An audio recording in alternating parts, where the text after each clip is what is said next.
Ayan, good morning po. Ayan, update ngayong umaga kay Clarissa and si Jonalyn. Kasama rin natin. Si Iska, ayan si Merose, si Alvin Vlog, si Dashlyn Vlog. Ayan o. At may dumating daw po na bulaklak. Ayan si Sweetly o. Binibisita si Ate Clarissa niya. May bagong dating na bulaklak, Sweetly? Apo. Kanino daw galing, be? Sa mami-mamihan daw po ni Ate Clarissa. Patingin nga. Wow. Sa mami-mamihan niya daw po. Kay Mami Chanel Mami daw Chanel. Ayan, bagong bulaklak pong dumating para kay Clarissa. Ang laki ah.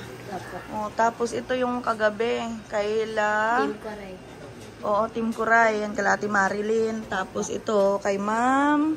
Ano to? Ay, may magtibay po. Yung ano, yung mga ibang bulaklak. Ayan si Clarissa. Ang ganda-ganda ni Clarissa dito sa picture niya. Masayang masaya siya eh, no? Sweetly. Opo.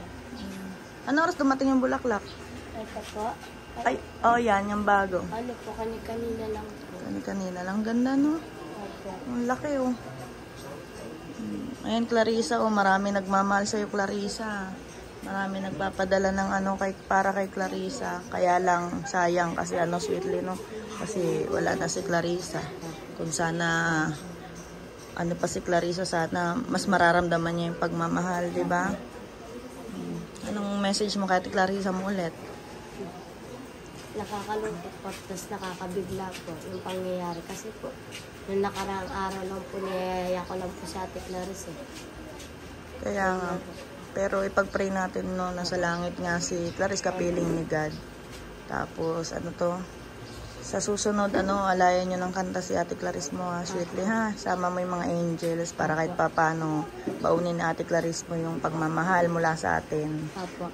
Kasi, ilang araw na lang natin siya makakasama. Yan, ang gaganda ng bulaklak mo, Clarissa. Oh. Talagang sobra yung pagmamahal ng mga tao sa'yo. Ay, nagpaabot si Ma'am Chanel, yan, Team Kuray, tsaka yung kay Ma'am Aimee. Ang gaganda ng mga bulaklak.